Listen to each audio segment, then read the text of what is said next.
Hey guys, it's Chief from Skolgamingyt Network. Welcome to another MLB Perfect Inning 2018 video, and welcome to the Deli section. Welcome to your Deli platter. Yes, today I am going to go pitch by pitch and rank each pitch on a scale from 1 to 5 for how cheesy they are. With the exception of one pitch, we do need one piece of meat. The meat is going to be kind of our baseline pitch. It's plain, it's simple, it's only going to do what it's going to do, but what it does, I guess it just kind of does. That is the four-seam fastball. It's going to be pretty much your maximum velocity pitch. It's going to be pretty much completely straight, maybe a tiny bit of movement, but nothing significant. And really, without any of the other cheeses, the four-seam fastball is as plain and simple and as boring as it gets. It's only when these other cheeses come into play that the four-seam fastball gets a little bit of flavor, whether that's good or bad. So the four-seam fastball is the meat. It would basically be a 0 on the cheese factor. Although when you mix it with some of these other cheeses, it could very easily blend in and be, a 1, a 2, probably not a 5, but maybe a 4 even. Just depending what the four-seam fastball is mixed with. But again, four-seam fastball is the meat. Now on to the cheeses. First, we're going to start off with the only cheese that I'm going to give a 1 out of 5 as like super mild cheese, if anything, and that is the changeup. The changeup, pretty simple pitch. It's lower velocity than the fastball. It drops straight down. The drop is nice and gradual. Nothing sharp or unnatural. Now, yes, slower speed. Yes, it breaks a little bit, but it's very hittable. Combining it with the four-seam fastball, yeah, there's a little bit of adjustment you have to make as a hitter because one is slower, the other's faster, but neither of them are ridiculously cheesy on their own. Up next, at 2 out of 5 on the cheese scale, we've got 3 pitches. The first one is the slider. The slider with the changeup, similar in speeds, the slider moves horizontally instead of vertically. Maybe a very slight vertical movement, but heavily horizontal. The reason it's a 2 instead of a 1 is that its break can be rather large, so to say, as in the number of arrows which indicate how much the pitch breaks will typically be higher on a slider than on a changeup. That's what makes it a 2 instead of a 1, but it's not ridiculously unhittable or unfair. You have time to adjust if you can recognize the slider, and it's not impossible to recognize either. The second pitch, the curveball, similar but slightly different. I mean, the curveball does break both down and to the side. It'll typically break more along the lines of how much the slider will break than how much the changeup will break. But it is, once again, a slow pitch, a recognizable pitch, and a hittable pitch. And then finally, under 2 stars, and it might be 3 stars, but I wanted to keep it 2 stars. Technically, we're going with the knuckleball. The knuckleball, the slowest pitch I've seen in the game. Slower than a changeup. Slower than a slider, slower than a curveball. Now, its movement is kind of funky, but it does seem to be somewhat predictable and somewhat easy to at least hit it reasonably within the area of where it's thrown. So the cheesiness is in the unpredictability of the movement, but it's not so wild and so unpredictable. Plus, with the very slow speed, I'd put it at a 2 out of 5 on the cheese scale. And now we're on to our 3 out of 5s on the cheese scale. Not all 3 out of 5s are created equally, but we'll talk about each one and why they are 3 out of 5s on the cheese scale. Our first 2, they partner up really well together, the cutter and the two-seam fastball. Both have speeds similar, if not the same, as a four-seam fastball. Both break horizontally over short distances. That short-distance horizontal break is what made them 3 out of 5s as opposed to 1 out of 5s. Combining the break with the velocity is what makes them a 3 out of 5 instead of a 2 out of 5. And really just the fact that Any pitcher who has a cutter or a two-seam fastball also has the four-seam fastball. So when you use those pitches, you're trying to differentiate between a four-seamer or a cutter, a four-seamer or a two-seamer, and in some cases, between all three. That is what makes it a 3 out of 5. The fact that it's a small break, the fact that if you kind of hedge your guess between a four-seamer and a cutter, like halfway between where the two would end up, you'd hit either one fine, and same for a four-seamer and two-seamer. That's what doesn't make it a 4 out of 5 or 5 out of 5 on the cheese scale. But the two-seamer and the cutter both 3 out of 5s. We'll stay on Tanaka's pitch selection for now. Another 3 out of 5 is the splitter. Splitter, I would say, is the closest to a 4 out of 5 of the threes. And the reason I say that is the velocity I go back and forth on with it. It breaks downward, it has more velocity than the changeup, but it does have a slight uptick before it drops down. Most pitches don't move up much, if at all. The velocity has been reduced on it from its original iteration to make it less overpowered. And where it is similar to a changeup and how it breaks, if you know how to hit a changeup, you just have to up your reaction time the tiniest bit to hit a splitter versus a changeup. Again, this is on the edge of a 3 or a 4.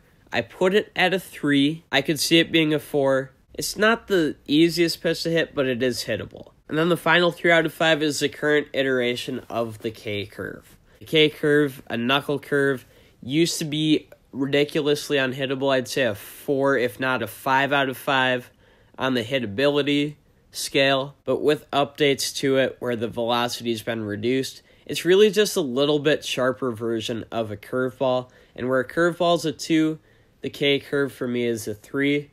Because the K-curve, not quite as hittable, but very close to the same level of hittability as a curveball. And part of the reason it's even a 3 is its legacy as a cheesier pitch. Now we're on to our 4 out of 5s. These pitches are borderline cheese, and one of them I would say is definitely cheese. Might be a little bit surprising for a 4, but that one will make sense. The first one we're going to talk about is the forkball, very similar to the splitter. However, I don't believe, unless it's been changed recently, that it has that little uptick before it drops down like the splitter does, which makes it a little more difficult to recognize and hit. Break is maybe not quite as sharp, but it is still sort of a sharp break. I wouldn't say the forkball is necessarily unfair in being a 4 out of 5. In hindsight, the forkball might be the 3, the splitter might be the 4. It's certainly up for debate. They could both be 3s, they could both be 4s. I don't think using the forkball, at least on occasion, is inherently unfair. But I'm sure if you threw the forkball repeatedly, it might get on some people's nerves. Then the other 4, this is really going to surprise people, but hear me out, is the screwball. Now, absolutely, the screwball, unlike the forkball, is ridiculously cheesy, shouldn't be used. However, the screwball is not quite as bad as the sinker, and since they're basically the same pitch, the screwball not being as bad, the screwball has to be a 4, so the sinker can be a 5. Spoiler alert. With the screwball, it breaks down and I guess basically opposite of the hand of the pitcher that throws it. It does have some speed to it, but not quite as bad as the sinker. I think it does have a little hitch up before it drops down. So again, those factors of not quite as fast and the tiny little hitch are what makes it a 4 instead of a 5. The screwball is still a ridiculously tough pitch to hit, though. Anyone who uses it can go screwball themselves, the way I see it. But because the sinker's worse, the screwball's a 4. Now we're on to our 5s, and we'll talk about the sinker while we're on the topic. The sinker comes in at a velocity within a couple miles an hour of your fastballs. That is ridiculous. It drops both down and to one side. That's also ridiculous. It has no hitch and therefore no predictability on when it's going to be thrown. That's even more ridiculous. And it used to be very similar to a curveball, which, okay, the sinker in real life might be thrown a little harder and a little sharper than the curveball. But for the purposes of a video game where you're trying to have fun, there should be a line between realistic and playable, making the sinker more realistic and the curveball more game-friendly, makes the curveball hittable, makes the sinker unrealistically hard to hit. I mean, I understand that, okay, if you look at the statistics, technically the sinker being thrown really hard and being nearly unhittable is super realistic. But when as many pitchers have a sinker as this game has, and when there's no limits on the frequency with which any pitches are thrown, making the sinker as ridiculously overpowered and broken as it is in this game does a disservice to the players, does a disservice to Gameville, and just does a disservice to the quality of the game itself. And then finally, the one pitch I haven't mentioned yet, the other 5 in the game, the S-curve. This is what the K-curve originally was, when it was easily a 4 if not a 5. It is a curveball. I think the S-curve is like a slider curve combo or a slurve. But what this pitch actually looks like in game is a very fast pitch that comes in. It might have a slight uptick, but it has a severe break down into a side. Very sharp, very fast. It's nearly impossible to react to. And that's the biggest problem, both with the sinker and with the S-curve, and honestly, even with the screwball. There's no reaction time between being able to differentiate any of those 3 pitches with a 4-seam fastball and be able to adjust your swing to actually make contact. And again, if you wanted to have these pitches but limit them to, let's say, 1 in at bat, or like 1 or 2 an inning, that would be reasonable, I'll say.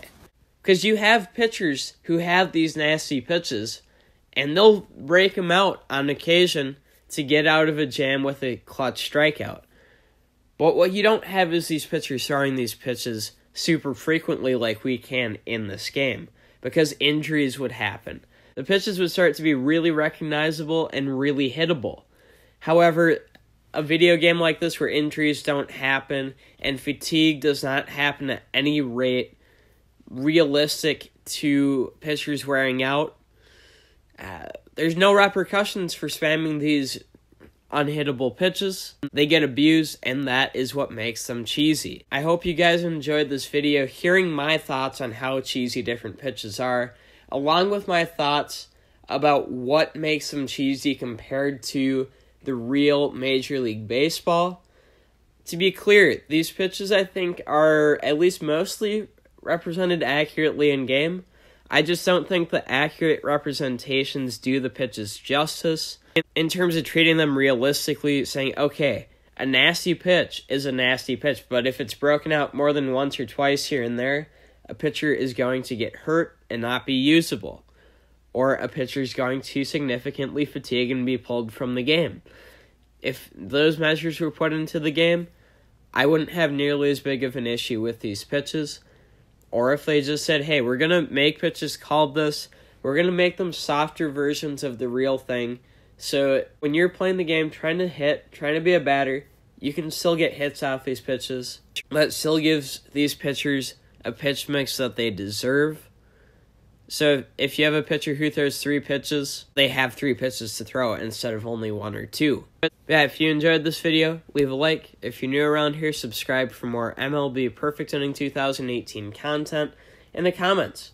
Let me know if you'd like to see more videos styled like this, and if so, what you'd like those videos to be on. I can certainly take those ideas into consideration and try to make more in the future. But I want to make it stuff you guys want to see, so let me know what you want to see. That's going to do it for this video, though, guys. I'm G from Skolgamingyt Network. Thank you so much for watching, and until next time, and as always, peace out.